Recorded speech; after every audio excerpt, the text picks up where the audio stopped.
কেমন আছো তোমরা সবাই? আশা করি ভালো আছো। আজকে যে কারণে ভিডিওটা স্টার্ট করলাম সেটার কারণ হচ্ছে আজকে আমাদের রাত্রের মেনু কষা কষা মাটন আর সঙ্গে রুমালি রুটি, আর যেটা রান্না করবে হচ্ছে শুভম। তাহলে তোমাদেরকে বেশ অল্প অল্প ভিডিও আমি শেয়ার করতে থাকবো। এখানে এক রাউন্ড আলু ভাজা হয়ে গেছে, আর এক রাউন্ড আলু ভাজতে দেওয়া হয়েছে।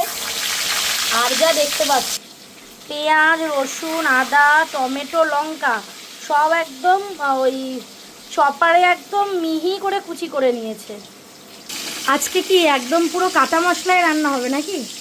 হ্যাঁ, কাটা মশলা আর বাটা মশলা, তাই তো? প্রিপারেশন দেখে তো মনে হচ্ছে সেরা হবে, দেখা যাক।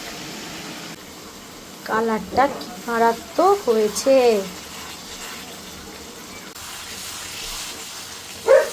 হা হা হা হা,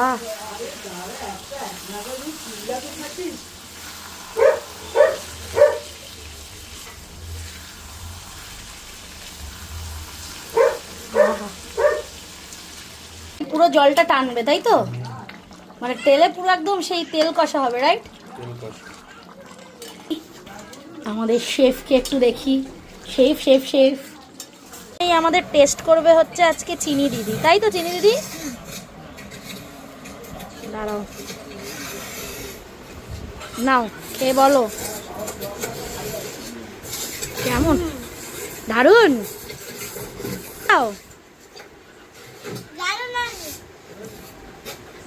মধ্যে ভেবেছিলাম রুটি খাবো, তারপর ভাবলাম যে না, এই কষা মাটনটা দিয়ে ঠিক ভাত না খেলে জমবে না।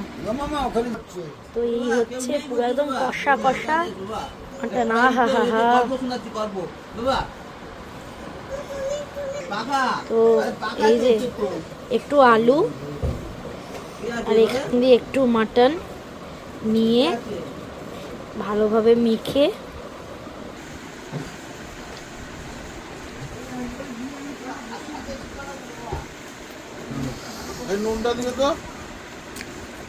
ফাটানো হয়েছে, অনবদ্য হয়েছে টেস্টটা, জাস্ট অনবদ্য। বাম, জাস্ট কোনো কথা হবে না, সিরিয়াসলি বলছি, দারুণ দারুণ, সত্যি দারুণ হয়েছে। বিশ্বাস, তুমি এখন খেয়ে দেখো, এক মিনিট খেয়ে দেখো। নাইস। করো, ঝোলটা না খেলে কেউ বুঝবে না, এত ভালো হয়েছে। আমি এটা রুটি না নিয়ে পারলাম না, আমি রুটি দিয়ে খাবো এবার। একটু কষা ঝোলটা ফাটিয়ে দিয়েছে পুরো। টিভিতে চলছে গোপাল ভাঁড়, আর সঙ্গে হচ্ছে মাটন, ভাত আর রুটি। দারুণ দারুণ। মাটনটা কেমন খেলে বলো? কেমন খেলাম, রেস্টুরেন্টকে হার মানিয়ে দিয়েছে আজকে। কি ভালো হয়েছে না? একঘর সত্যি তাই, রেস্টুরেন্টকে হার মানিয়ে দিয়েছে। বড় বড় রেস্টুরেন্টকে হার মানিয়ে দিয়েছে, বড় রেস্টুরেন্টকে হার মানিয়ে দিয়েছে। আমার কেমন হয়েছে বলো? ছেলে রান্না করেছে, অসাধারণ আছে, সত্যি ভালো হয়েছে। হ্যাঁ হ্যাঁ, মায়ের হাতের। শুভম, দারুণ কমপ্লিমেন্ট, এর থেকে বড় আর কমপ্লিমেন্ট হয় না। বলছে মনে হচ্ছে মায়ের হাতে রান্না খাচ্ছি পুরো। সত্যি অসাধারণ হয়েছে গো, কিচ্ছু বাটেনি, দেখো সব ওই কেটে দিল, আর ওই হচ্ছে তোমার বাটা মশলা। কি ভালো সত্যি শুভম। হ্যাঁ হ্যাঁ, এইভাবেই করতে না দিদি? হ্যাঁ হ্যাঁ, খুব ভালো খেতে ছোট মামা, দারুণ। এর থেকে বড় আর কমপ্লিমেন্ট কিছু হয় না, ঠিক আছে? দিদুনের হাতের রান্নার মতো নাকি পুরো টেস্ট হয়েছে।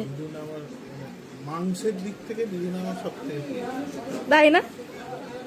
আমি মাছ ঝোলও, মা তৈরি করা ঝোলও অত ভালো খেতাম না। দিদিনের ঝোলের জন্য রোববার বসে থাকতাম যে কখন। সিরিয়াসলি, খাবার না শুধু খাবার নয়, ওটা হচ্ছে ইমোশন। মানে প্রতিটা খাবারের সঙ্গে কেমন ইমোশন জড়িয়ে থাকে না আমাদের।